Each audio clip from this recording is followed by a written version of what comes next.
Good morning, everybody. The 10,085th meeting of the Security Council is called to an order.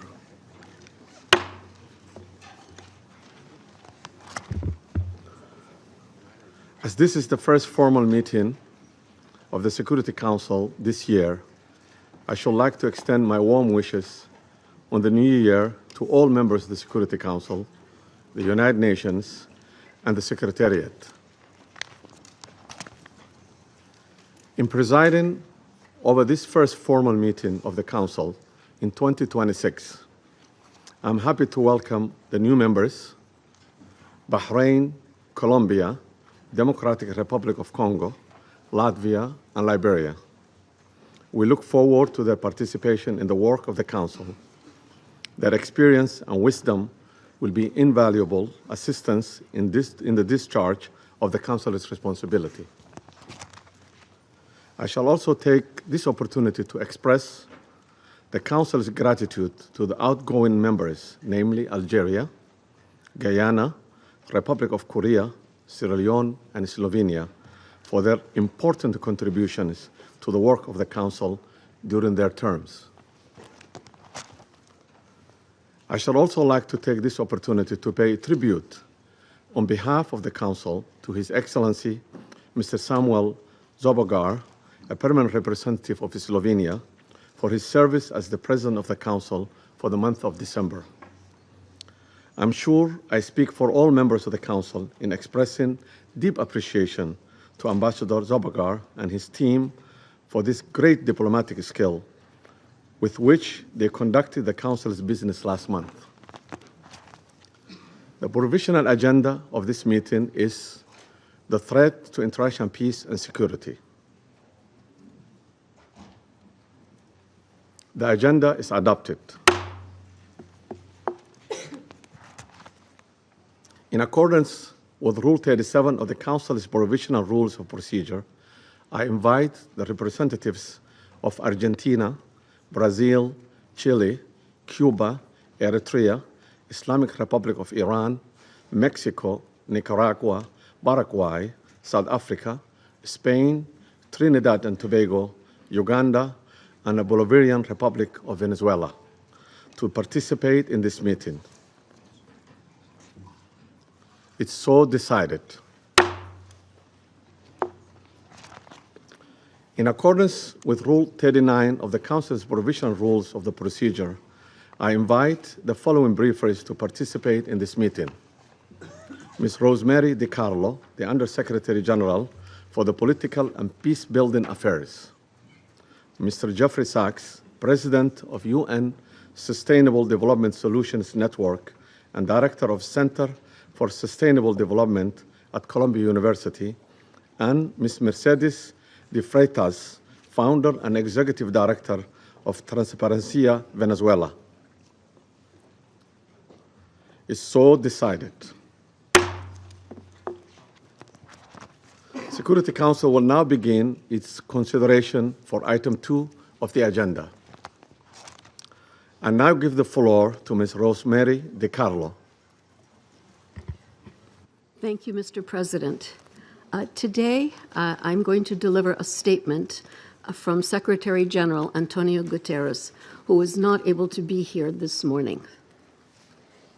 Mr. President, members of the Security Council, we meet at a grave time following the 3 January United States military action in the Bolivarian Republic of Venezuela. The broad outlines of the events of Saturday have been widely reported.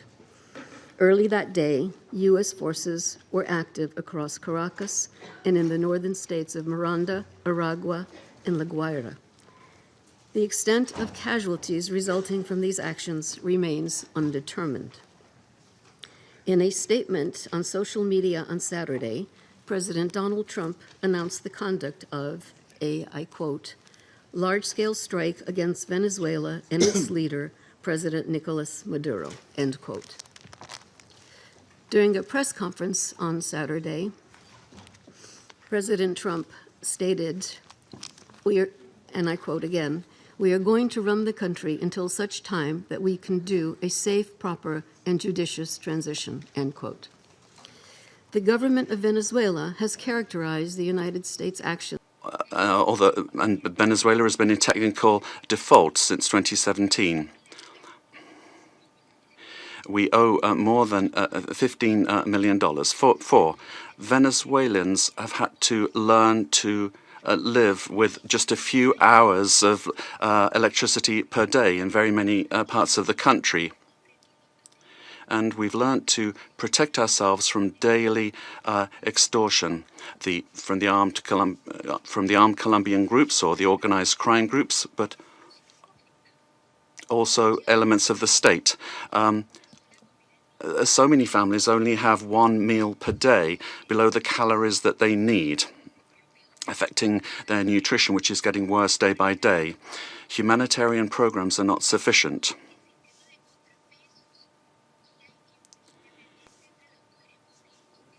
And then 5, there's no checks and balances between government departments. The government has captured all institutions, beginning with the justice institutions and also the oil company responsible for the majority of income for the country. In order to maintain control and the impunity of these illicit operations, a repressive system that's getting worse and worse is being applied.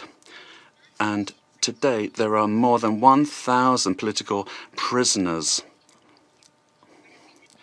At the end of the year,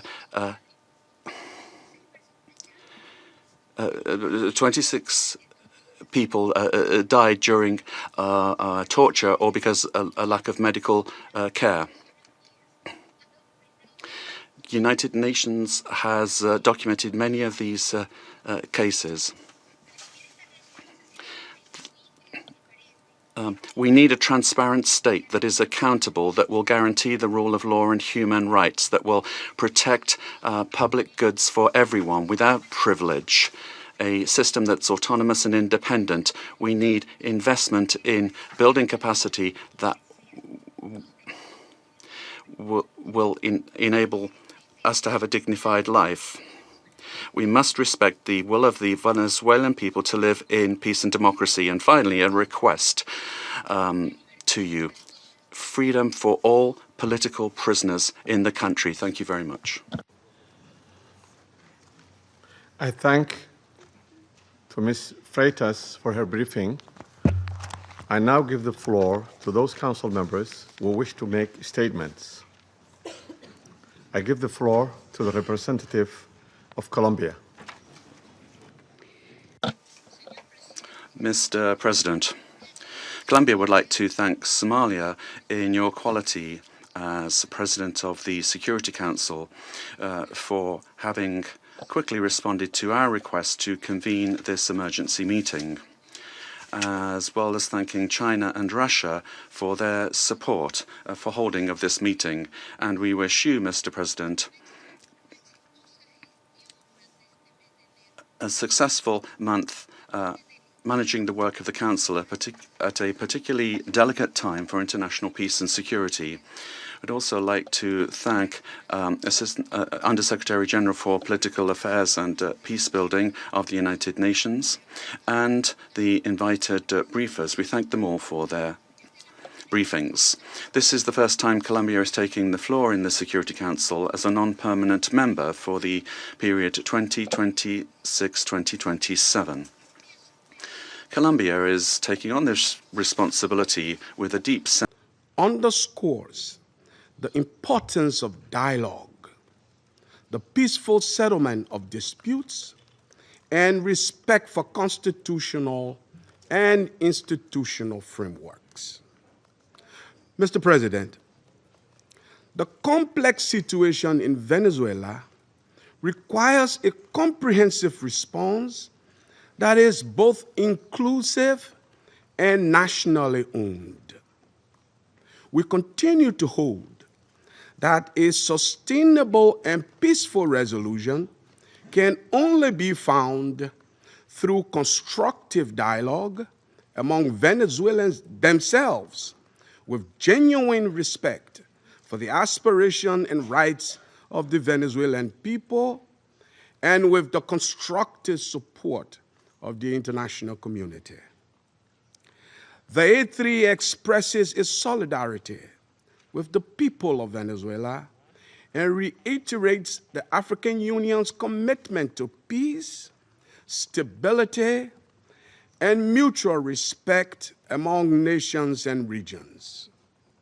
It's important for all parties, both within Venezuela and in the broader international community, to exercise restraint and responsibility, upholding international law and avoiding any action that could escalate tension or threaten regional stability. The A3 stands ready to support all efforts within this Council and in cooperation with regional partners to facilitate a peaceful, inclusive, and lasting resolution to the situation in Venezuela. I thank you. I thank the representative of Liberia for this statement and now give the floor to the representative of the United States. Mr. President, thank you for chairing. And I particularly want to thank you, Mr. Freitas, for your briefing. And I'll point out that Mr. Freitas is in exile, having fled the regime. Thank you for your courage, and thank you for shedding a light on the true atrocities of the illegitimate Maduro regime. This past weekend, colleagues, the United States successfully carried out a surgical law enforcement operation facilitated by the U.S. military against two indicted fugitives of American justice, narco-terrorist Nicolas Maduro and Celia Flores. Colleagues, Nicolas Maduro is responsible for attacks on the people of the United States, for destabilizing the Western Hemisphere, and illegitimately repressing the people of Venezuela. As Secretary Rubio has said, there is no war against Venezuela or its people. We are not occupying a country. This was a law enforcement operation in furtherance of lawful indictments that have existed for decades. The United States arrested a narco-trafficker who is now going to stand trial in the United States in accordance with the rule of law for the crimes he's committed against our people for 15 years. A similar action was taken in 1989 against Manuel Noriega. He was arrested, indicted, convicted in a court of law, served in prison in the United States and in Panama, and the Panamanian people, the American people, are safer for it. And undeniably, the region was more stable. This law enforcement action was directed consistent with the President of the United States' responsibility as Commander-in-Chief to protect Americans at home and abroad against a fugitive who is directly responsible for narco-terrorism that has killed hundreds of thousands of Americans and created destabilizing violence throughout our hemisphere. Nicolas Maduro and his co-defendant, Celia Flores, have been transferred here to the United States to stand trial for their crimes. Maduro was indicted by a grand jury in the Southern District of New York and faces very serious criminal charges for his involvement in a wide-ranging conspiracy to conduct narco-terrorism, to traffic cocaine and other drugs, and conducting international weapons trafficking. The overwhelming evidence of his crimes will be presented openly in U.S. court proceedings. Colleagues, Maduro is not just an indicted drug trafficker. He was an illegitimate so-called president. He was not a head of state.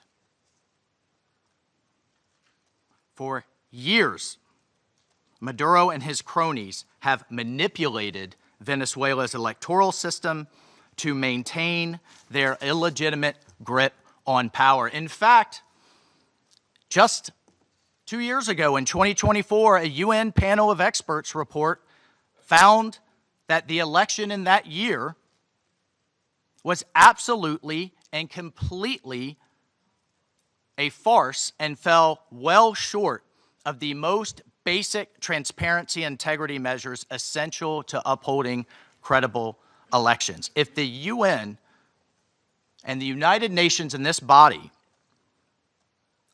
confers legitimacy on an illegitimate narco-terrorist and the same treatment in this charter of a democratically elected president or head of state, what kind of organization is this? We should note that over 50 countries, many nations, including the European Union, including a number of Latin American countries in the region, and of course the United States, again, over 50 countries rejected the legitimacy of Maduro's re-election following the disputed 2024 elections and do not recognize him as Venezuela's legitimately elected president. Maduro unlawfully refused to peacefully cede power after the Venezuelan people voted him out of office in the 2024 election. So therefore, Maduro was a fugitive from justice. He is the head of a vicious foreign terrorist organization, Cartel de los Soles. This regime-sponsored enterprise coordinates with and relies on other vicious criminal organizations, namely Tren de Aragua, again, among others, to carry out its objective of using illegal narcotics as a weapon against the United States. And for its part, Tren de Aragua is a designated foreign terrorist organization with thousands of members, many of whom have unlawfully infiltrated the United States and are conducting irregular warfare and undertaking hostile actions against the American people and against the United States. It's terrorizing criminals commit brutal crimes, including murders, kidnappings, extortions, and human, drug, and weapons trafficking. This administration, President Trump, will not stand for it. In fact, in March of 2025, President Trump declared that Tren de Aragua is quote, Tren de Aragua is undertaking hostile actions and conducting irregular warfare against the territory of the United States, both directly and at the direction, clandestine or otherwise, of the Maduro regime in Venezuela. Maduro and his cronies have partnered with some of the most violent and prolific drug traffickers and narco-terrorists in the world for decades, facilitating the flood of illegal drugs coming in the United States, estimated to be several hundred tons annually. He has become rich, incredibly wealthy, off the misery of untold numbers of Americans, Venezuelans, and others, aiding and abetting international terrorist organizations like Hezbollah, coordinating with corrupt Iranian officials, and other malign actors to influence not only the region, but to malignly influence the United States. In fact, in its own 2025 World Drug Report, the United Nations Office on Drugs and Crime identified Venezuela as a key trafficking route in the Western Hemisphere for illegal drugs, predominantly cocaine, entering the United States and increasingly Europe. As Secretary Rubio stated just yesterday, this is the Western Hemisphere. This is where we live. And we're not going to allow the Western Hemisphere to be used as a base of operation for our nation's adversaries and competitors and rivals of the United States. You can't turn Venezuela into the operating hub for Iran, for Hezbollah, for gangs, for Cuban intelligence agents, and other malign actors that control that country. You cannot continue to have the largest energy reserves in the world under the control of adversaries of the United States, under the control of illegitimate leaders, and not benefiting the people of Venezuela, and stolen by a handful of oligarchs inside of Venezuela. But it doesn't stop there. Numerous UN and international human rights organizations have issued reports documenting serious human rights abuses by the Maduro regime, including reports of extrajudicial killings, political prisoners, torture, and arbitrary and unlawful detentions. In fact, over 8 million Venezuelans have fled the country, destabilizing their neighbors in the region and creating the world's largest refugee crisis. Members of this council, colleagues, the United States wants a better future for Venezuela. We believe a better future for the people of Venezuela and for the people of the region and the world is stabilizing the region and making the neighborhood that we live in a much better and safer place. And this is why millions of Venezuelans that have fled this brutal regime are celebrating and cheering around the world as this body pontificates, including those celebrating are including in my home state of Florida, where hundreds of thousands of Venezuelans have fled this regime's brutality. I want to reiterate, President Trump gave diplomacy a chance. He offered Maduro multiple off-ramps. He tried to de-escalate. Maduro refused to take them. President Trump made it clear that the narco-terrorism must stop, and yet it continued. The United States will not waver in our actions to protect Americans from the scourge of narco-terrorism and seeks peace, liberty, and justice for the great people of Venezuela. I thank you, Mr. President. I thank the representative of the United States and now give the floor to the representative of Panama. Gracias, señor. Thank you, Mr. President. We'd like to extend a warm welcome to the representatives of Bahrain, Colombia, Liberia, Latvia, and the Democratic Republic of Congo, and who have joined the Security Council as elected members and who are joining us today in the chamber. And we congratulate Somalia on assuming the presidency of the Security Council this month. We'd like to thank Under Secretary General for Political Affairs, Rosemary DiCarlo, for her detailed report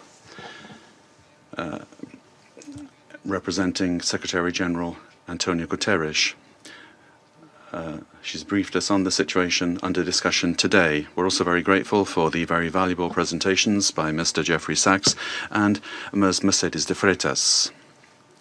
In this context, the Republic of Panama would like to refer to the situation that has taken place in the territory of the Bolivarian Republic of Venezuela, which is of concern due to its possible impact on peace and regional stability.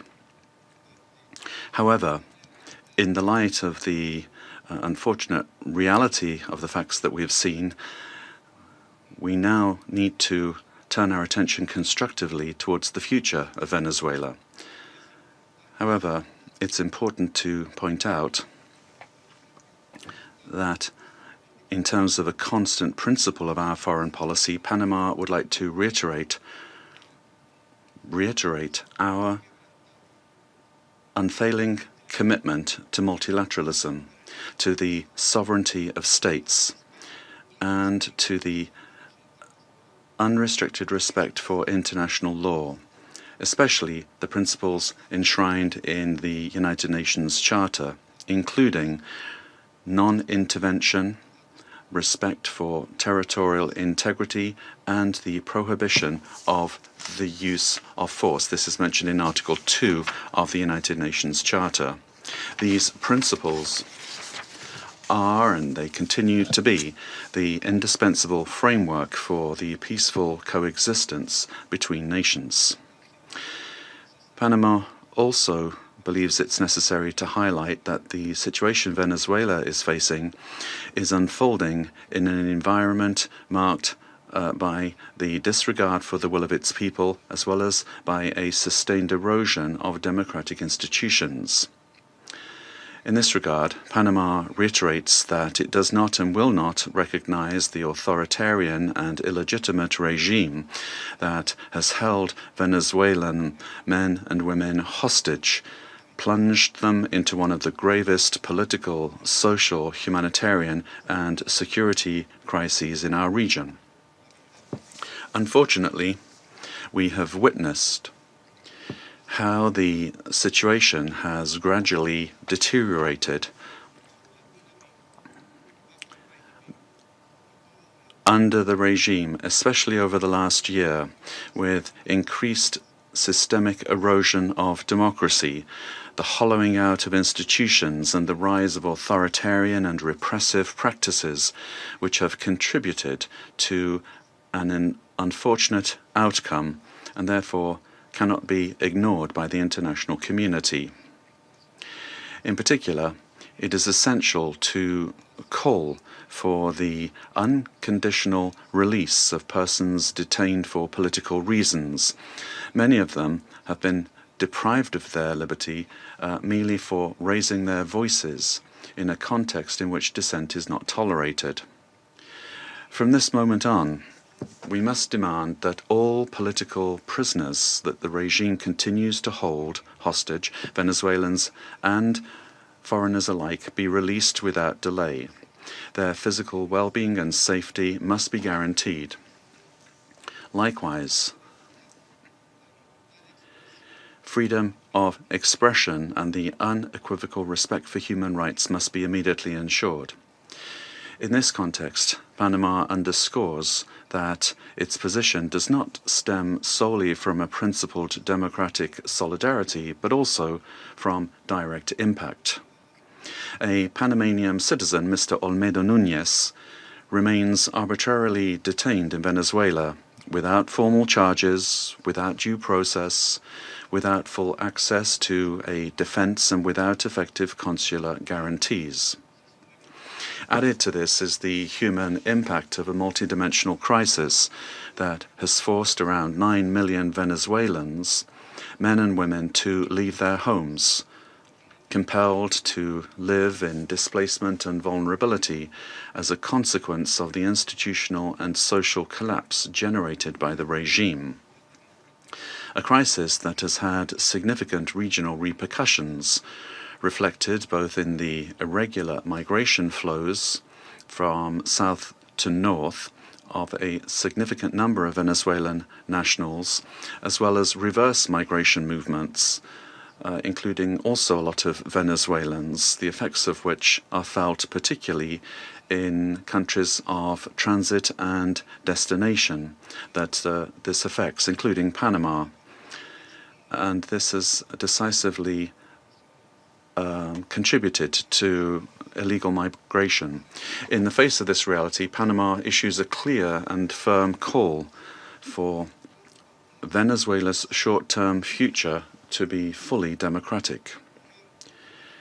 Power emanates from the people, and as stated by His Excellency, the President of the Republic of Panama, José Raúl Molino, the people, the true sovereign, have already spoken at the polls, granting an indisputable victory with 70% of the votes on July 28, 2024, to the opposition candidate, Mr. Edmundo González Urrutia, as well as to Maria Corina Machado, who was prevented by the regime from running despite having won the primary with 93% of the votes on October 22, 2023. Additionally, the popularity of both has increased in recent months, including among police and military sectors. The elected government has the teams and work programs ready to be implemented immediately, guaranteeing an orderly transition that provides the rule of law, respect for human rights, and confidence. In line with this commitment, Panama proudly safeguards the electoral records that reliably certify said victory as testimony to the inalienable right of the Venezuelan people to determine their own political destiny. Recognizing any authority other than that of the elected president would amount to legitimizing electoral fraud, normalizing authoritarianism and undermining the universal principle of free elections as the source of legitimacy. Likewise, any attempt to establish a permanent government headed by figures from the repressive apparatus, such as Delcy Rodriguez, would constitute continuity of the system and not a genuine transition. Any political solution must be peaceful, it must be democratic, and led by the Venezuelans, with the responsible assistance of the international community, including the United Nations and regional mechanisms such as the Organization of American States. Panama does not wish and would like to avoid a scenario in which Venezuela's reality simply evolves into a change from one crisis to another, one crisis replacing another. There can be no genuine transition with Madurismo if it remains, or if we have the same power structures preserved under new names. Any arrangement that keeps figures associated with the repressive apparatus at the center of governance would, in practice, constitute continuity of the system and not a real transition. Comparative experience shows that merely nominal transitions tend to prolong conflicts, intensify migratory flows, and perpetuate regional instability to the detriment of international peace and security. Panama will always stand in solidarity with an orderly and democratic transition process, anchored in the popular will already expressed at the polls on July 28, 2024, aimed at restoring democratic institutions through an interim period strictly limited in time, the sole purpose of which is to create the conditions necessary for the effective exercise of the Venezuelan people's right to self-determination. As a country that recovered its democracy and sovereignty, Panama can state clearly that there can be no peace without legitimacy, nor legitimacy without democracy, and that every democracy is ultimately based on respect for the popular will. Mr. President, Panama, due to our commitment to multilateralism and international law, in its capacity as member of the Security Council, will continue to contribute responsibly to collective efforts aimed at preserving peace, strengthening democracy, and supporting legitimate and sustainable solutions anchored in the sovereign will of peoples and respect for international law. Thank you very much. I thank the representative of Panama for the statement and now give the floor to the representative of Latvia. Thank you, Mr. President. At the outset, I would like to congratulate Somalia on assuming the presidency of the United Nations Security Council in January, and wish you all success. Latvia takes its seat on the Council with a profound sense of honor and responsibility for this role. And let me thank Under-Secretary General Rosemary DiCarlo for today's briefing on behalf of the Secretary General, and I thank the invited briefers. The Security Council bears primary responsibility for the global efforts to uphold peace, security, and rule of law worldwide. Latvia recalls that under all circumstances, the principles of international law and the UN Charter must be upheld. All efforts now focus on ensuring de-escalation and stability in Venezuela based on inclusive dialogue and broad societal support.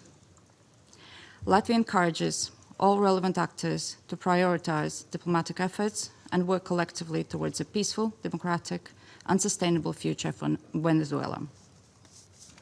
Latvia stands in solidarity with the people of Venezuela and their right to freedom and democracy, rights that were not respected by the Maduro regime during 2024 presidential elections and before, and which remain unmet to this day.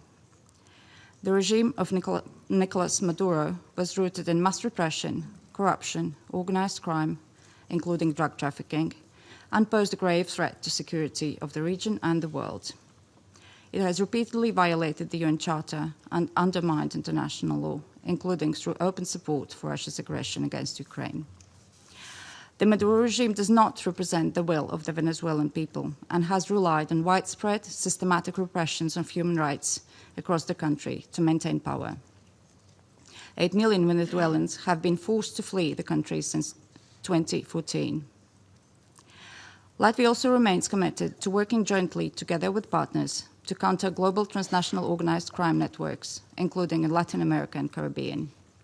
Such criminal activities place the lives of countless people at grave risk, particularly women and children. Addressing these challenges requires sustained cooperation in full respect of international law. Latvia continues to closely monitor the situation in Venezuela and stands prepared to continue working with its partners to support a peaceful, democratic, and just transition that reflects the aspirations of the Venezuelan people. And I thank you. I thank the representative of Latvia for her statement and now give the floor to the representative of Denmark. Thank you, Mr. President. And let me also thank Undersecretary General Di Carlo for her briefing on behalf of the Secretary General. We also listened carefully to the briefing by Ms. de Freitas and Mr. Sachs. Mr. President, Denmark joins the Secretary General in expressing deep concern over the evolving situation in Venezuela. Since this Council met to discuss the situation 2 weeks ago, we have seen a drastic escalation, culminating in a large-scale military operation on January 3rd. At our last meeting, Denmark urged all actors to strictly adhere to international law and to de-escalate tensions and exercise the necessary restraint. Today, we echo the Secretary General in his concern regarding the worrying implications of this military action. Independent of the situation in Venezuela, these developments constitute a dangerous precedent. International law and the UN Charter, as a pillar of the international security architecture, must be respected by all states. Denmark recalls the foundational principle of international law that forbids states from threatening or using force against another state's territorial integrity and political independence. This imperative is enshrined in Article 2, Paragraph 4 of the UN Charter. Members of the UN Security Council have a special responsibility to uphold these principles. The principles of sovereignty, political independence, and territorial integrity must be respected. The inviolability of borders is not up for negotiation. These are universal, sacrosanct principles enshrined in international law. They apply everywhere. Mr. President, once again, Denmark calls on all parties to urgently de-escalate tensions that could threaten peace and stability in the region and beyond. International disputes should be settled by peaceful means, as stated in the UN Charter. We further call on all parties to exercise maximum restraint and to engage in dialogue and diplomacy. Denmark takes note of official statements from the United States government stating that the military operations are to combat drug trafficking and stem the illicit flow of illegal narcotics. Denmark shares the priority of combating organized crime and drug trafficking, while reiterating that counter-narcotic efforts, as all other efforts, must be conducted in strict accordance with international law, including the fundamental rules and principles of the UN Charter. Mr. President, against this backdrop, Denmark wishes to recall our solidarity with the people of Venezuela. Denmark does not recognize recognize Nicolas Maduro as the legitimate president of Venezuela following the lack of transparency and integrity in the 2024 presidential elections, which failed to meet basic democratic standards. In Maduro's attempts to cling to power, his authoritarian regime grew increasingly oppressive. His regime bears responsibility for widespread and systematic violations of human rights against his fellow citizens, and he should be held accountable. The victims of the Maduro regime's alleged crimes against humanity have to be heard. The Venezuelan people have a right to democracy and self-determination exercised through peaceful, inclusive, and credible democratic processes, free from fear of political persecution, intimidation, or repression, and external political interference. This includes the rights of Venezuelans alone to determine their political, economic, and social future without coercion, pressure, or manipulation by external actors. No state should seek to influence political outcomes in Venezuela through the use or threat of force or through other means inconsistent with international law. Venezuela's future can be decided only by the Venezuelans. We call on all parties and stakeholders to come together for a negotiated and peaceful transition to democratic rule in a process led by and owned by Venezuelans. At this critical and uncertain time, it is imperative that all parties fully respect human rights and international law. Denmark remains committed to supporting Venezuela and the aspirations of its people on its path to lasting political stability. I thank you. I thank the representative of Denmark for her statement and now give the floor to the representative of the United Kingdom. Thank you, President. I congratulate Somalia on the assumption of the presidency of the Council for the month of January. And I thank our briefers for their remarks. Colleagues, the Venezuelan people have suffered for years. This Council now meets at a pivotal moment for Venezuela's future. Maduro's actions created extreme levels of poverty, violent repression, and failing basic services. His regime's rule precipitated a displacement crisis affecting the whole region. The United Kingdom has long been clear that Maduro's claim to power was fraudulent. To date, Venezuela's National Electoral Council has failed to publish the full results of the July 2024 presidential elections, and independent domestic and international reports also observed significant irregularities and a lack of transparency. President, the United Kingdom wants to see a safe and peaceful transition to a legitimate government that reflects the will of the Venezuelan people. They deserve a government which reflects their vote at the ballot box and delivers a more stable, prosperous future for all Venezuelans. Finally, President, the United Kingdom reaffirms its commitment to international law and the principles enshrined in the Charter of the United Nations. These foundations are essential for maintaining global peace, security, and the rule of law. I thank you. I thank the representative of the United Kingdom for his statement and now give the floor to the representative of France. Merci, Monsieur le Président. Thank you, Mr. President. First and foremost, I wish to congratulate you upon your presidency of the Security Council during the month of January. I also wish to thank Madam Rosemary DiCarlo for having conveyed to us the information from the Secretary General of the United Nations on the recent developments which have taken place in Venezuela. Mr. President, France has continued to stand in solidarity with the Venezuelan people as they face the crisis that has been plaguing them for far too many years. Specifically, and in particular, since the summer of 2024, on the 20th of July, 2024, the Venezuelan people exercised their right to vote peacefully in order to shape the future of their country. Their right to choose their leaders nonetheless has been stripped away from the people by Nicolas Maduro. Must we recall the facts?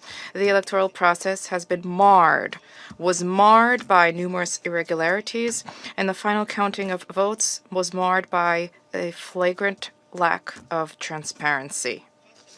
In light of the democratic aspirations of the Venezuelan people, Nicolas Maduro has systematically responded with the repression of dissident voices, of members of the opposition, and of civil society, as well as with numerous arbitrary detentions. France has always expressed itself with clarity about the fact that these practices are unacceptable and that respect for human rights must be upheld. Mr. President, the military operation which has led to the capture of Nicolas Maduro runs counter to the principle of peaceful dispute resolution and runs counter to the principle of non-use of force.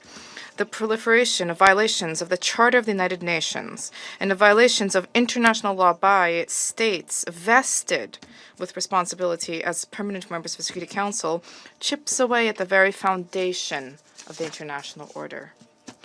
Contravening the principles of the Charter, including the principle of respect for independence and the territorial integrity of states, undermines the foundation of the United Nations and weakens international peace and security.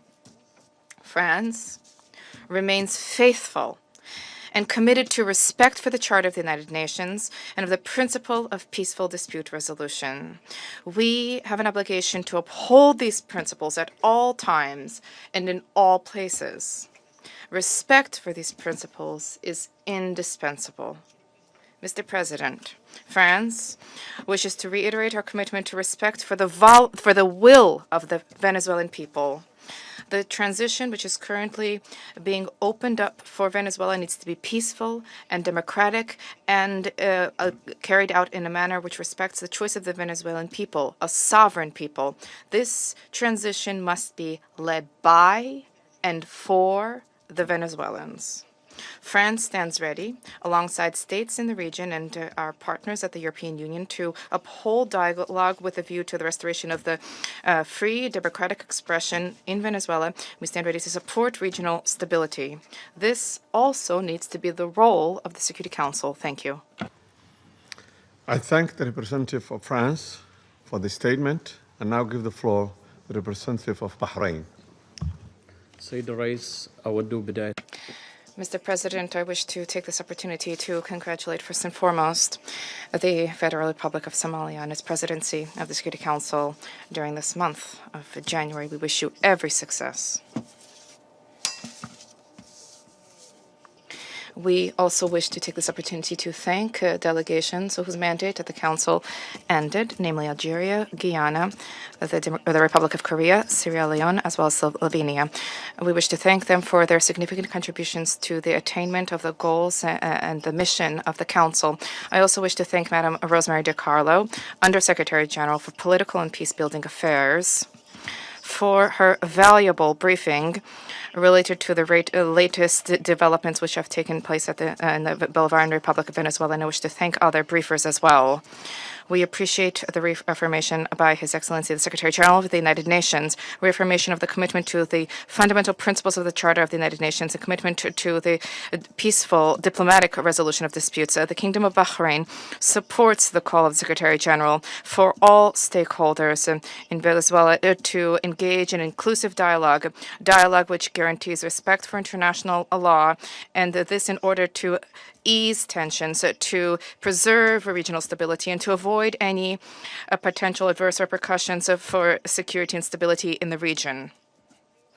The Kingdom of Bahrain also extends its support for efforts undertaken at the regional and international levels in order to reduce tensions and to enhance diplomatic means in order to provide for international peace and security.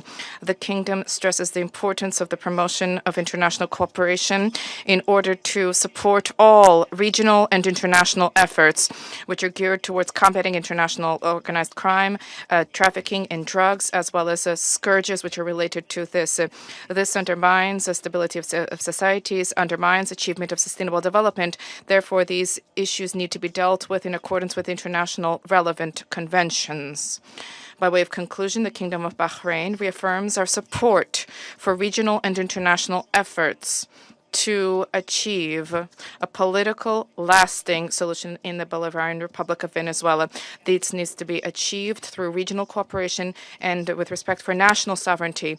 The goal is to provide for security and stability in Venezuela, to avoid risks of conflict and division, to protect civil peace, and to contribute to the preservation of regional security and stability, as well as international peace and security. Thank you, Mr. President. I thank the representative of Bahrain for the statement and now give the floor to the representative of Pakistan. Thank you, Mr. President. Allow me to begin by congratulating Somalia on its assumption of the presidency for this month and assuring you of my delegation's full support and cooperation. We welcome the new members joining the Council. I thank Under-Secretary General Rosemary DiCarlo for reading out the remarks of the Secretary General and the valuable briefing. We also take note of the views shared by Mr. Jeffrey Sachs and Ms. Mercedes de Freitas. I welcome the participation of the permanent representative of Venezuela alongside the representatives of other countries from the region and beyond in the meeting. Mr. President, Pakistan views the recent developments in Venezuela with profound concern. In a world already beset by multiple crises, escalating tensions and instability in the Caribbean do not augur well for regional and international peace and security. The UN Charter enjoins us to refrain from the threat or use of force against the territorial integrity or political independence of any state. The UN Charter also binds member states to sovereign equality, non-interference in the internal affairs of others, and settlement of international disputes by peaceful means. Unilateral military action contravenes these sacrosanct principles and the doctrine of sovereign immunity. Such actions set dangerous precedents that risk eroding the foundations of the global legal framework. They also fuel instability, which, as history has shown time and again, can lead to unpredictable and uncontrollable outcomes for years to come. Mr. President, at this critical juncture, the path forward must be one of dialogue and diplomacy. Durable solutions to political differences can only be found through peaceful means, with full respect for the will of the Venezuelan people, free from any external interference. We hope that Latin American and the Caribbean region, as a zone of peace, will remain free from conflict and confrontation and continue its march towards enhanced regional cooperation and improved prosperity for the people. We urge all parties to exercise maximum restraint, de-escalate tensions, pursue peaceful coexistence, refrain from any actions that could exacerbate the volatile situation, and engage in dialogue, including by utilizing the sincere offers of mediation. The good offices of the Secretary General also always remain available for that purpose.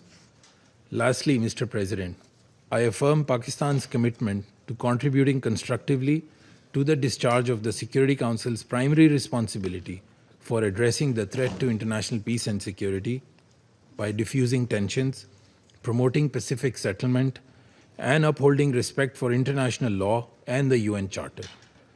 Peace and stability of Venezuela and the welfare and prosperity of its people, with full ownership, must be the overriding objective of all efforts. I thank you.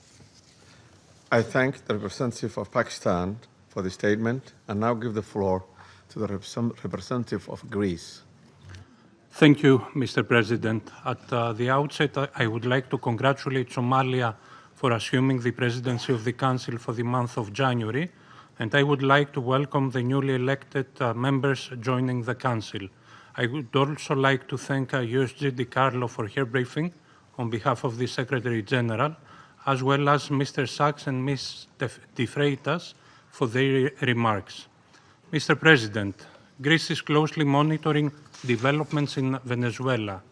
We urge all actors to exercise maximum restraint and to refrain from actions that would deepen the crisis and undermine prospects for peace and stability. Greece reiterates that the Charter of the United Nations and international law, including human rights law, must always be respected. We also recall the obligation of all parties to protect civilians, especially in times of heightened tensions. Greece shares the priority of combating transnational organized crime and drug trafficking, which pose a significant security threat worldwide. We reiterate that these challenges should be addressed through sustained cooperation in full respect of international law. Mr. President, Greece firmly believes that dialogue and diplomacy are the only viable tools for a peaceful transition and a sustainable resolution of the crisis. We join the Secretary General in encouraging all actors in Venezuela to engage in inclusive and meaningful dialogue in full respect of human rights, democratic principles, and the rule of law. We have long been clear that Nicolas Maduro's an illegitimate president's claim to power lacks legitimacy. Greece has not recognized the results of the rigged elections of July 28, 2024, and has always supported initiatives aimed at achieving a democratic solution for Venezuela. We stand firmly with the people of Venezuela in their pursuit of a democratic future, and we express the hope that the recent events will lead to this effect. The voices of all Venezuelans need to be heard, and they deserve governance that reflects their will through peaceful and inclusive processes. In this spirit, we will continue to support efforts aimed at achieving a peaceful, negotiated transition that ensures the will of all Venezuelans is fully respected. Greece stands ready to support all regional and international efforts aimed at the peaceful resolution of the crisis in line with the Charter of the United Nations and international law. I thank you. I thank the representative of Greece for this statement and now give the floor to the representative of Bolivarian Republic of Venezuela. Muchas gracias. Thank you very much, Mr. President. Before coming to the substance of our statement today, I think we need to make an institutional clarification. We note with concern that an attempt is being made to present to the Security Council a supposed representative of civil society, a person whose public career trajectory bears the hallmarks of sustained funding from foreign governments and transnational corporations. This has been the case for years, as well as participation in processes of political destabilization and the promotion of institutional breakdown in her own country. The instrumental use of this person to legitimize narratives of confrontation, justify the use of force, or minimize violations of international law does not contribute in any way to the purposes of this Council or to the strengthening of multilateralism. On the contrary, it erodes the credibility of the debates and distorts the Security Council's mandate entrusted with the maintenance of international peace and security. Mr. President, on January 3rd, 2026 is a date of profound historical significance, not only for Venezuela, but for the international system as a whole. On that day, the Bolivarian Republic of Venezuela was the target of an illegitimate armed attack lacking any legal justification by the government of the United States of America, which included bombing of our territory, the loss of civilian and military lives, the destruction of civilian infrastructure, essential infrastructure, and the kidnapping of the constitutional president of the Republic, Nicolas Maduro Moras, and the First Lady Cilia Flores. Venezuela comes before this Council today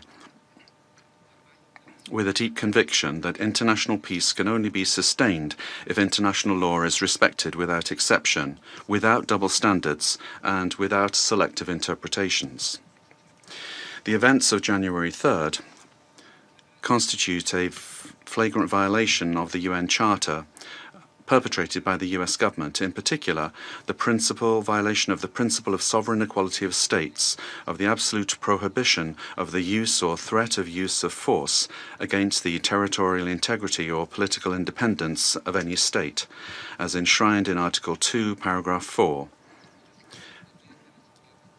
and a violation of the duty to settle disputes by peaceful means. Similarly, these acts also seriously violate the Geneva Conventions and its protocols, as indiscriminate attacks were carried out against the civilian population and assets. International human rights law has also been violated, particularly the right to life, personal integrity, and security. Of particular seriousness is the kidnapping of the President of the Republic by the government of the United States of America, which constitutes a direct violation of an essential norm of the international legal order, namely the personal immunity of heads of state in office. This immunity is not an individual privilege. It is an institutional guarantee that protects the sovereignty of states and the stability of the international system. Its disregard not only affects Venezuela, but also sets an extremely dangerous precedent for all states represented in this chamber, regardless of their size, power, or alliances. Mr. President, General Assembly Resolution 3314 clearly defines as an act of aggression the bombing of the territory of one state by the armed forces of another state, as well as the invasion or occupation, even without formal annexation. The events we are denouncing here unequivocally fit this definition. In 2004, the International Court of Justice affirmed that occupation exists when a state exercises effective control, even without formal annexation or the continuous presence of troops. Security Council Resolution 242, for its part, emphasizes that the acquisition of territory by force is inadmissible, while General Assembly Resolution 2625 establishes that the territory of a state shall not be subject to military occupation as a result of the use of force in contravention of the UN Charter. Allowing such acts to go without an effective answer would amount to normalizing the replacement of law by might, while eroding the very foundations of the collective security system. Today, it is not only Venezuela's sovereignty that is at stake, the credibility of international law, the authority of this organization, and the validity of the principle that no state can set itself up as a judge, party, and executor of the world order are also at stake. Mr. President, we cannot ignore a central element of this US aggression. Venezuela is the victim of these attacks because of its natural resources. Our country's oil, energy, strategic resources, and geopolitical position have historically been factors of greed and external pressure. When force is used to control resources, impose governments, or redesign states, we are faced with a logic that harks back to the worst practices of colonialism and neocolonialism. Accepting such a logic would mean to open the door to a deeply unstable world in which countries with greater military capacities can decide by force the political and economic destinies of other states. This scenario not only threatens Venezuela, it threatens international peace and security as a whole. If the kidnapping of a head of state, the bombing of a sovereign country, and the human rights violations, and we have actively contributed with the determination and responsibility to international efforts aimed at the return of democracy in Venezuela. In March 2024, when others opted for inaction or ambiguity, Argentina granted diplomatic asylum to 6 Venezuelan opposition leaders, assuming an enormous challenge for our representation in Caracas. Subsequently, after denouncing the fraudulent nature of the result announced in the 28 July 2024 elections and recognizing Edmundo González Urrutia as president-elect, Argentina was expelled from Venezuela. Our embassy, where the asylum seekers remained, was subject to a permanent siege. Despite these pressures, the Argentine Republic maintained its unwavering conviction to continue denouncing the situation in Venezuela and to act in every available international forum so that Venezuela could once again embrace freedom and democracy.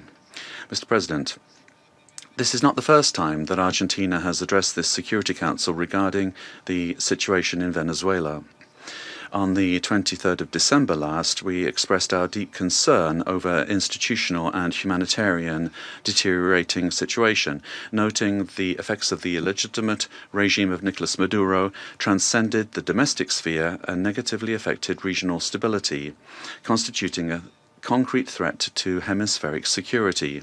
In the same vein, President Milei stated at the Mercosur summit that Argentina welcomed the pressure from the United States aimed at freeing the Venezuelan people.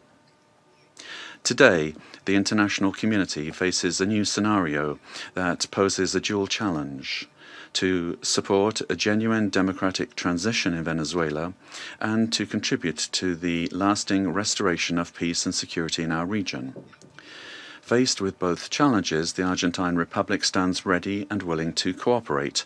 We reaffirm our firm commitment to the full restoration of institutional normalcy and the rule of law in Venezuela, always safeguarding the freedom, human dignity, and prosperity of the brotherly Venezuelan people, as well as our determination to continue fighting against the scourge of narco-terrorism and those who contribute to its financing. The process that begins today requires the firm and coordinated commitment of all those countries that have accompanied the Venezuelan people in their long struggle, so that Venezuela can leave behind more than 2 decades of political, humanitarian, and social crisis, and can finally be reunited with freedom, democracy, respect for human rights, and economic prosperity. Mr. President, finally, the Argentine Republic requests that the authorities responsible for administering the transition in Venezuela contribute to the immediate release of the Argentine citizen Nahuel Gallo, who has been in a situation of enforced disappearance since the 8th of December 2024, in clear violation of his human rights, and that his prompt and safe return to our country be guaranteed. Thank you. I thank the representative of Argentina and now give the floor to the representative of Chile. Thank you, Mr. President. Chile would like to thank Somalia for convening this informational briefing under the item Threats to International Peace and Security. We'd also like to thank Madam Rosemary DiCarlo, USG for Political and Peacebuilding Affairs, as well as the briefings from Mr. Jeffrey Sachs and Ms. Mercedes de Freitas. President, Chile would like to express our deep concern and firm condemnation of the unilateral military action taken by the United States in the territory of the Bolivarian Republic of Venezuela. We also reiterate consistently our firm commitment to respect for international law, sovereignty and territorial integrity of states, and the peaceful settlement of disputes, the prohibition of the threat or the use of the threat of force, and full respect for human rights. These affirmations are accepted by the majority, and they must maintain their importance in order to preserve international peace and security. We said this on the 23rd of December when we took the floor, and we reiterate this today. Chile does not recognize the Maduro regime, but serious violations of human rights being faced by Venezuela do not have a military solution. They can only be addressed through peaceful, gradual, and inclusive measures that will take into account the legitimate aspirations of the Venezuelan people. Respect for international law does not allow for exceptions, including when it comes to addressing the illegitimacy of a president. Problems must always be solved within the normative framework that we have provided for ourselves as nations. The future of Venezuela must include free elections, citizen participation, and international assistance, and not with actions that could create dangerous precedents or escalate tensions in the region with serious consequences for the population. Chile, as a witness of history and based on our own experience with the loss of democracy, where there was foreign interference that caused extreme damage and pain for the Chilean people. We were able to recover our democracy through a transitional process that was carried out with the assistance of the international community, the strength of organized citizens, and through our institutions. Mr. President, Chile would like also to underscore the urgent need to continue with coordinated efforts multilaterally to address transnational organized crime. And we're also convinced that Latin America and the Caribbean must continue to be a zone of peace, because that zone of peace not only serves Latin America and the Caribbean, but the entire world. An armed conflict will have devastating humanitarian consequences in Venezuela and in the region. It will worsen the suffering of the civilian population and worsen even further the displacement, insecurity, and vulnerability aspects of the situation. We reiterate that any differences must be dealt with exclusively through peaceful means in strict respect for international law, the sovereignty of states, and the prohibition of the use or the threat of the use of force.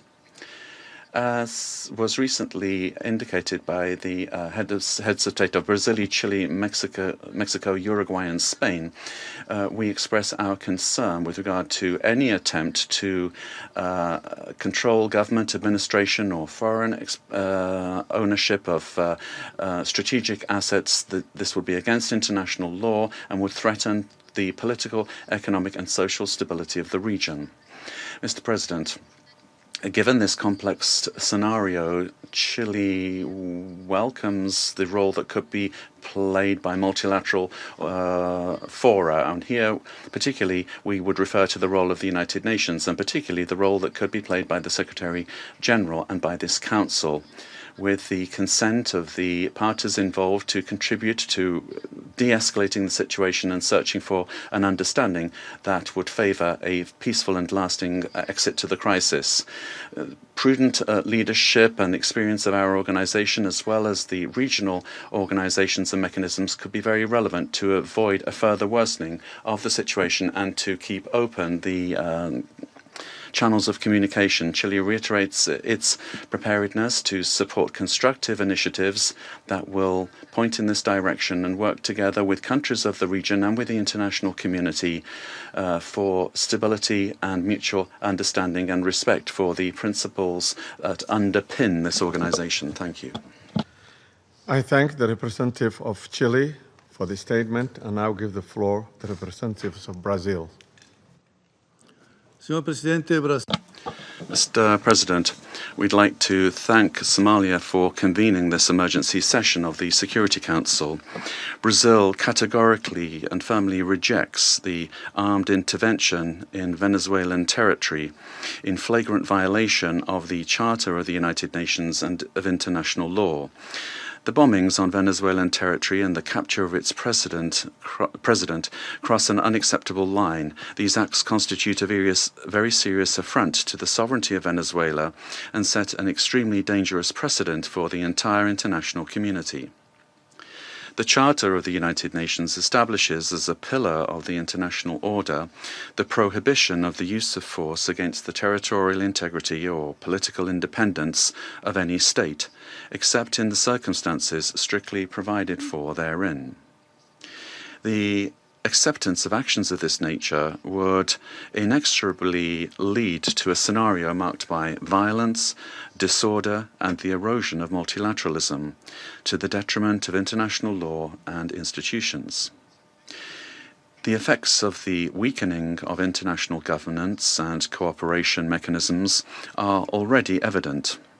The record number since the Second World War of 61 active armed conflicts, the unprecedented figure of 117 million people in situations of humanitarian disaster around the world, reflecting the increase in wars, displacement, and crimes against humanity, such as the genocide in Gaza, and the global increase in military spending, which is approaching the historical mark of $2.7 trillion. As Brazil has reiterated on numerous occasions, the norms that govern coexistence among states are mandatory and universal. They do not admit exceptions based on ideological, geopolitical, political, economic, or any other kind of interests or projects. They do not admit that the exploitation of natural or economic resources justifies the use of force or the illegal change of a government. The multipolar world of the 21st century, which promotes peace and prosperity, must not be confused with spheres of influence. We cannot accept the argument that the end justifies the means. This reasoning lacks legitimacy and opens the possibility of granting the strongest the right to define what is just or unjust, what is right or wrong, and even to ignore national sovereignties, imposing the decisions to be taken by the weakest. Latin America and the Caribbean have made peace a conscious, lasting, and irreversible choice. The resort to force in our region evokes chapters of history that we believed we'd left behind us and endangers the collective effort to preserve the region as a zone of peace and cooperation, free of armed conflicts, respectful of international law and the principle of non-intervention. Armed interventions in the past have had profoundly negative and lasting consequences. Contrary to freedom and democracy, those interventions produced authoritarian regimes and serious violations of human rights, leaving as a lamentable result thousands of dead, political prisoners, tortured persons, and disappeared persons whose families still today search for their loved ones as well as justice and reparation. For the first time in South America, a profoundly alarming event has occurred. An external armed aggression with the deployment of troops and bombings in a neighboring country contiguous with Brazil, with which we share more than 2,000 kilometers of border. Mr. President, South America is a zone of peace. I insist upon that. We have upheld and will uphold with full determination peace and non-intervention in our region. Furthermore, Brazil does not believe that the solution to the situation in Venezuela lies in the creation of protectorates in the country, but rather in solutions that respect the self-determination of the Venezuelan people within the framework of its constitution. The events of January 3rd transcend the regional sphere. The attack on the sovereignty of any country, regardless of the direction of its government, affects the entire international community. This and other cases of armed intervention against the sovereignty of a country, its territorial integrity, or its institutions must be vehemently condemned.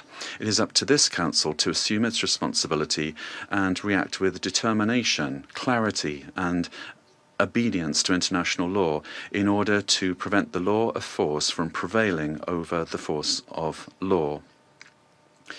Brazil trusts that the future of Venezuela will be built by the Venezuelan people through dialogue, without external interference, and within the framework of international law. Thank you.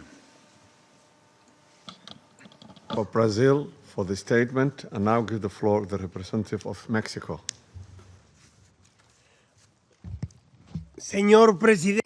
Mr. President, thank you for having convened this emergency meeting of the Council. The government of Mexico has already made its position clear with regard to our condemnation of the military aggression of January 3rd against targets in the territory of Venezuela, in clear violation of Article 2 of the Charter of the United Nations. These actions must not be allowed, as they constitute a severe blow to the Charter and to multilateralism. Mexico would like to clarify the following points. 4 points.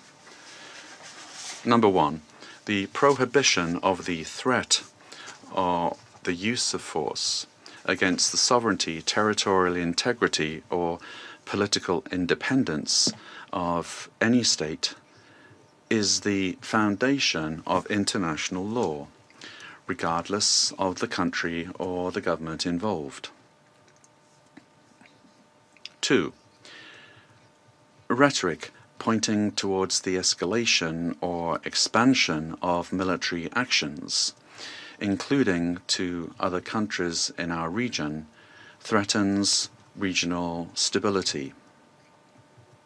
3, the Security Council has the responsibility and, above all, it has the obligation to act decisively and without double standards in the face of serious violations of the Charter, and to restore international peace and security in strict adherence to the provisions of Article 24 and observing Article 27.3. 4. It is for sovereign peoples to decide their destiny and to find peaceful, democratic, and negotiated solutions to their political differences within a framework of unrestricted respect for human rights. Regime change by external actors and the application of extraterritorial measures are not only acts contrary to international law, but historically, all they've done is exacerbate conflicts and weakened the social and political fabric of nations. Mr. President, esteemed colleagues, despite the political differences among our governments, Latin America and the Caribbean has been forged as a zone of peace. Collectively, we have, for decades now, resorted to the available political and legal mechanisms available in order to peacefully settle disputes. The current violation of this fragile balance gravely endangers the political stability and the security of the region, as well as the well-being of our peoples.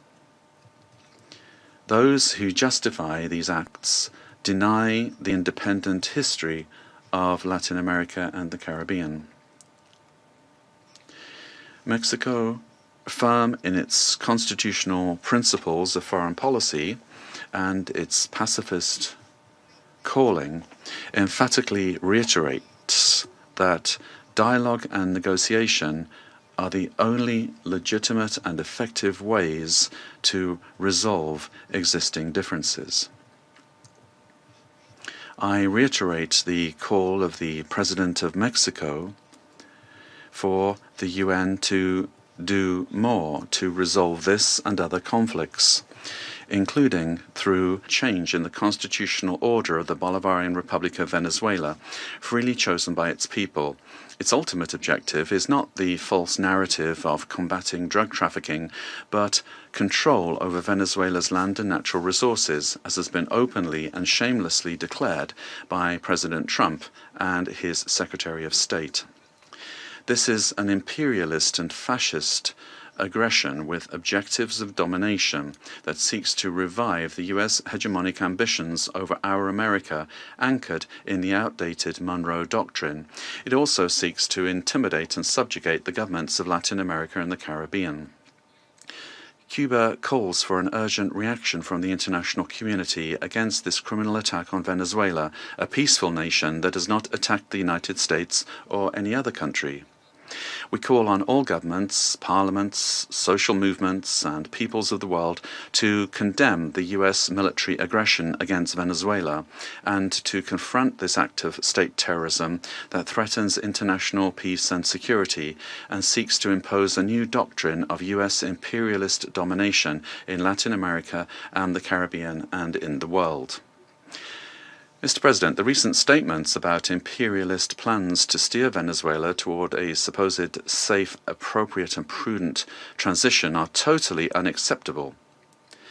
In the US vision of domination, this means imposing a puppet government functional to its predatory goals, particularly unrestricted access to and plundering of natural resources that, by right, belong to the Venezuelan people.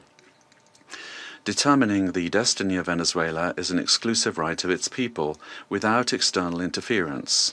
If the US government, lacking any moral authority whatsoever, truly cared about the peace, freedom and justice of Venezuelan men and women, it would not have bombed that territory with absolute disregard for the lives, sovereignty and territorial integrity of that nation. I conclude by reaffirming our unwavering adherence to the proclamation of Latin America and the Caribbean as a zone of peace, and by calling for supports what was expressed by the interim president of Venezuela, Delcy Rodriguez, calling for the immediate release of the constitutional and legitimate president of Venezuela, Nicolas Maduro Moros, and the first fighter of the country, Celia Flores. All member states of the United Nations have the duty to respect international law, the spirit, the purposes and principles of the United Nations Charter, the right to sovereignty, self-determination, territorial integrity of states, non-interference, and peaceful coexistence. The Venezuelan people are a dignified people, the people of Bolivar, of Chavez, and of Maduro, and they have never bowed the knee. They defend their right to sovereignty and their right to peace. Nicaragua will always stand with Venezuela. Peace has been deeply damaged, and the human family, the community of nations, the peoples of the world. Peaceful coexistence and the rule of law. The government of Trinidad and Tobago has taken note of the military operations undertaken by the United States in Venezuela. We remain committed to cooperative efforts led by the United States to disrupt and dismantle networks that enable transnational crime across the Americas, whose activities have had debilitating effects on the security and stability of the region. Trinidad and Tobago remains steadfast in its support of the United States of America's initiatives that strengthen regional security, reinforce the rule of law, and safeguard the well-being of our societies, the Americas. The government of Trinidad and Tobago, while valuing its long-standing and robust partnership with the United States, remains equally committed to maintaining a constructive and respectful relationship with the Bolivarian Republic of Venezuela, and continues to uphold peaceful relations with the people of Venezuela. The delegation of Trinidad and Tobago wishes to underscore its long-standing relationship with both the United States and Venezuela, and stands ready to work collaboratively with all partners who share the aspiration of a safer, more prosperous and stable hemisphere. Mr. President, I thank you. I thank the League of Nations. The UN was created to prevent countries from resorting to conflict, to settle disputes and prohibit the use of force, unless it is done in a legally prescribed manner. In doing so, the UN has played a pivotal role in ensuring peaceful existence amongst nations, including in ending the colonial subjugation by powerful countries over others, underpinned by respect for the equal rights of nations, large and small, and respect for the principle of equal rights and self-determination of peoples. Joining the organization and committing to its principles afforded protection to many of us, with the supposed assurance that no longer would one nation be seen as inferior to another. Unfortunately, when countries ignore the Charter and act contrary to its central premise, it undermines the credibility of the entire system in which we all undertake our international relations. The stability of the international system depends not only on the respect, but on the consistent application of these established legal norms. We all benefit from a rules-based international order based on international law. When we break those norms, we invite anarchy and an environment where might makes right, ignoring the complexity of interrelations and interdependence in our modern world. Mr. President, the unilateral military strikes carried out by the United States of America against Venezuela and the abduction of President Nicolas Maduro and his spouse from Venezuelan territory for transfer to the United States wantonly violates the sovereignty and territorial integrity and independence of Venezuela.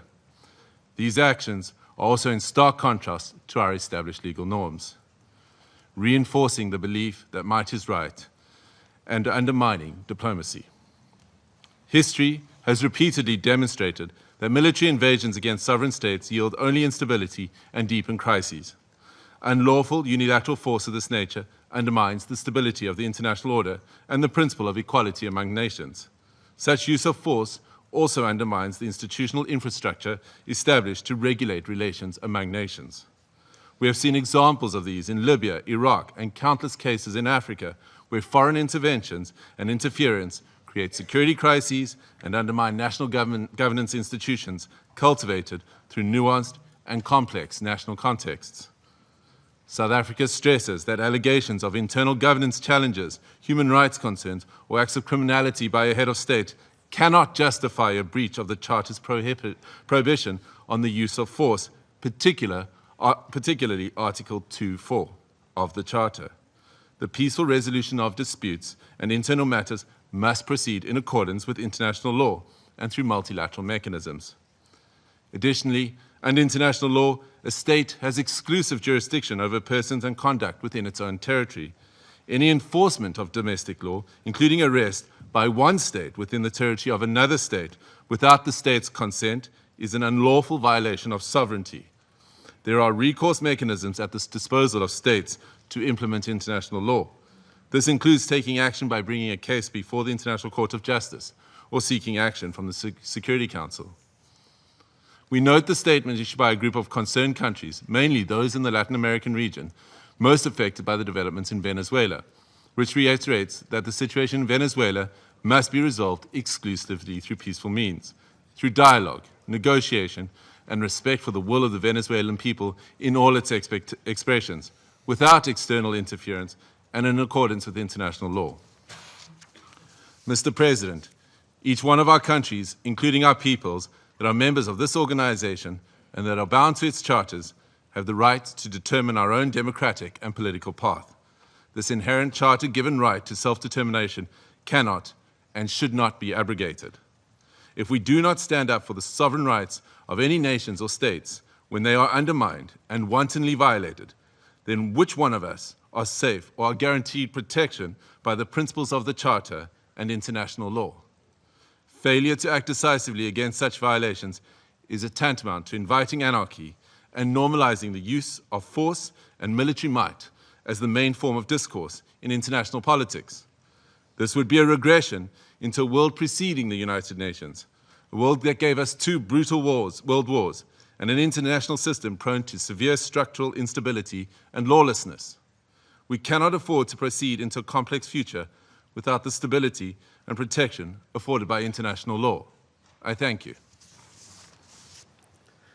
I thank the representative of South Africa for his statement, and I now give the floor to the representative of Eritrea. Thank you, Mr. President. Allow me at the onset to congratulate Your Excellency and the government of the Federal Republic of Somalia on assuming the presidency of the Security Council for the month of January. We also extend our congratulations to Bahrain, Colombia, the Democratic Republic of Congo, Liberia, and Latvia on their election to the Security Council. As this is the first Security Council meeting of the year, allow me to pay tribute to the outgoing members, Algeria, Guyana, the Republic of Korea, Sierra Leone, and Slovenia, for their dedicated service and diligent work throughout the tenure of the Council. I read this statement on behalf of the Group of Friends in Defense of the United Nations Charter.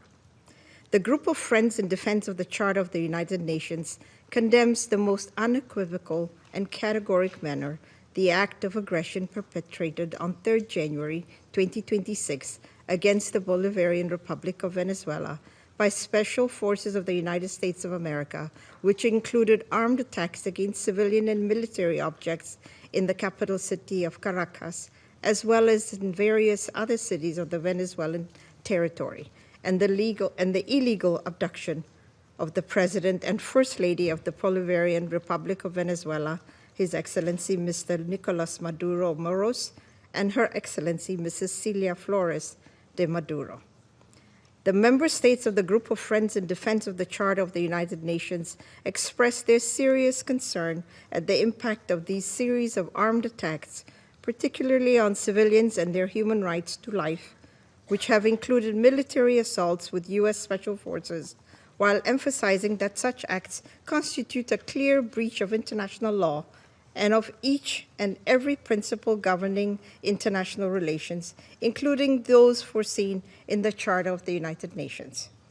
The Group of Friends of the Charter of the United Nations reiterates its firm support to the constitutional government of the Bolivarian Republic of Venezuela under the leadership of President Nicolas Maduro Moros, and emphasize the importance of ensuring strict respect for the inviolability of the immunities accorded to heads of states and government under international law, while renewing its unwavering solidarity with the Venezuelan people in their ongoing struggle for defending their homeland, including through the actions it may take within the framework of international law to exercise its inalienable right to self-defense. The member states of the Group of Friends in Defense of the Charter of the United Nations demand for the immediate cessation of all hostilities against the Bolivarian Republic of Venezuela, for the full respect for the sovereignty, territorial integrity, political independence, and inalienable right to self-determination of the Bolivarian Republic of Venezuela, for the immediate return of President Nicolas Maduro and First Lady Celia Flores de Maduro to the Venezuelan national territory, and for those responsible for these acts of aggression to be held accountable. The Group of Friends of the Charter of the United Nations firmly reject the remarks delivered by the President of the United States of America during the afternoon of 3rd January 2026, in which he not only threatened with additional airstrikes against the Venezuelan territory, but also claimed to resolve to occupy and govern the Bolivarian Republic of Venezuela, and to exploit the natural resources and administer the wealth of that sisterly nation in what can only be described as the confession of a clear plan of annexation that foresees, among others, the complete obliteration of the inalienable rights of the Venezuelan people, as well as the fundamental rights of the Venezuelan state as a whole. The member states of the Group of Friends of the Defense of the Charter of the United Nations call on all relevant international bodies, including the Security Council and the General Assembly of the United Nations, to swiftly mobilize in order to uphold the purposes and principles enshrined in the Charter of the United Nations, and to urgently take appropriate measures to avoid further escalation of the situation on the ground, particularly additional acts of aggression against the sovereignty and territorial integrity of the Bolivarian Republic of Venezuela, and preserve both regional and international peace and security. I thank you. I thank the representative of Eritrea for her statement, and I now give the floor to the representative of Islamic Republic of Iran. Thank you. In the name of God, the Compassionate and Merciful, thank you, Mr. President, for convening this emergency and important meeting. We acknowledge the presence of the Undersecretary General, Mr. Carlo, at this meeting and extend our appreciation to Professor Jeffrey Sachs for his informative and insightful briefing. At the outset, I would like to extend my warm congratulations to Somalia on its assumption of the presidency of the Security Council for this month. I also wish to warmly congratulate the newly elected members of the Council, Bahrain, Colombia, Republic of Congo, Latvia, and Liberia on their election. Mr. President, the Islamic Republic of Iran would like to associate itself with the statement delivered by Eritrea on behalf of the group of Friends in Defense of the Charter of the United Nations and wishes to make the following remarks in its national capacity. First, the Islamic Republic of Iran condemns in the strongest possible terms the military attack carried out by the United States of America against the Bolivarian Republic of Venezuela. This illegal act constitutes a state terrorism, a manifest violation of Charter of the United Nations, particularly Article 2, Section 4 and Section 7, and peremptory norms of the international law, and amounts to an internationally wrongful act and a full-fledged act of aggression. Such military aggression against an independent member state of the United Nations establishes a serious breach of regional and international peace and security with far-reaching consequences for the international system as a whole. Second, the abduction of democratically elected president and the First Lady of the Bolivarian Republic of Venezuela by the United States constitute a flagrant violation of customary international law, including the principles of the inviolability of the immunities accorded to the heads of a state and government under international law, and represent a grave assault on the sovereign equality of states. The Islamic Republic of Iran recalls Venezuela's inherent right to self-defense and underscores the legal responsibility of the United Nations, in particular the Security Council, to take immediate measures to halt this unlawful aggression and to ensure accountability for all those responsible. Iran also affirms its full support for the people and legitimates the elected government of the Bolivarian Republic of Venezuela. Third, the United States is openly seeking to substitute its domestic law for international law and the Charter of the United Nations. This represents a serious warning to the international community and to all member states. Such unlawful conduct strikes at the very foundations of the Charter-based international legal order and establishes a dangerous precedent that must be categorically and unequivocally rejected. The so-called declared U.S. policy of peace through strength prescribes the law of the jungle and the rule of force instead of rule of law, and if tolerated and normalized, would render the collective security system established by the Charter ineffective and devoid of purpose. Fourth, the continued inaction and paralysis of the Security Council in the face of the explicit threat and act of aggression by the United States have fostered a dangerous climate of impunity. It has emboldened the United States to persist in unlawful conduct that poses a grave threat to regional and international peace and security. In recent days, the President of the United States had repeatedly issued public threat of the use of force against the Islamic Republic of Iran in manifest violation of Article 2 of the Charter of the United Nations. At the same time, the United States is shedding crocodile tears for the Iranian people and hypocritically claims to support them while maintaining a well-documented record of intervention, the use of force, and the imposition of unlawful unilateral coercive measures against Iran. This includes its direct political, military, and operational support and involvement for Israeli regime unlawful joint war of aggression against Iran between 13 and 24 June 2025, which resulted in loss of civilian life, attacks on civilian infrastructure, and serious violations of fundamental human rights of the Iranian people. Iran reaffirms its inherent right to defend its sovereignty, territorial integrity, and national security, and to protect its people against any foreign interference. the United States of America will bear full responsibility for consequences arising from its unlawful threats and any ensuing escalation. Finally, we unequivocally reject the baseless allegation and unwarranted reference made to Iran by the representative of the United States at this meeting. The facts on the ground are clear, speak loudly for themselves, and cannot be concealed by political rhetoric or manufactured narrative. I thank you. I thank the representative of Islamic Republic of Iran and now give the floor to the representative of Uganda. Thank you, Mr. President. I have the honor to deliver this statement on behalf of the Non-Aligned Movement, NAM, representing 121 member states united by the shared principle of respect for the sovereignty and territorial integrity of all nations.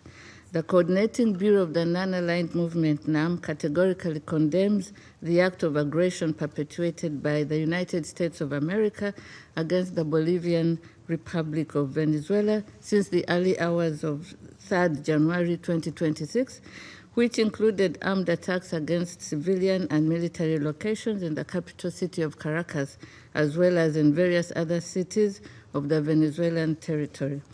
The Coordinating Bureau of the Non-Aligned Movement notes that attacks in question, which blatantly violate the purposes and the principles enshrined in the Charter of the United Nations, as well as the norms of the international law, constitute an act of war against the Bolivian Republic of Venezuela that undermines both regional and international peace, security, and stability, while also threatening the very right to life of the Venezuelan people. Excuse me.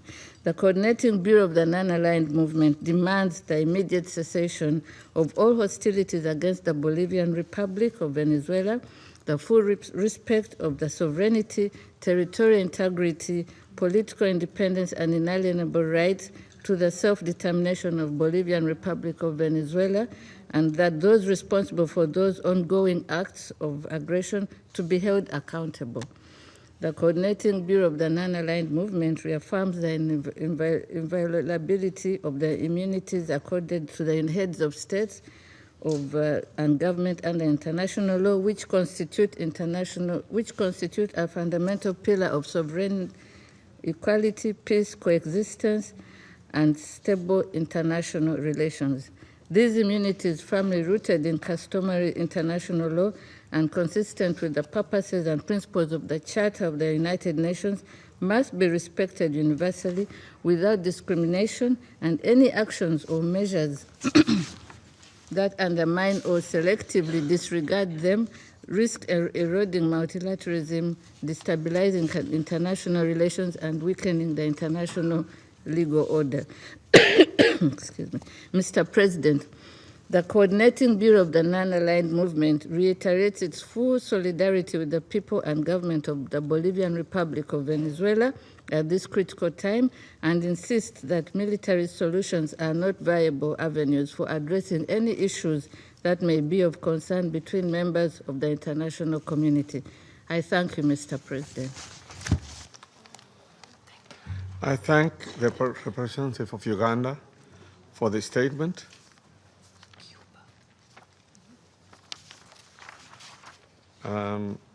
I now give the floor to the representative of Cuba, who has asked for the floor to make a further statement.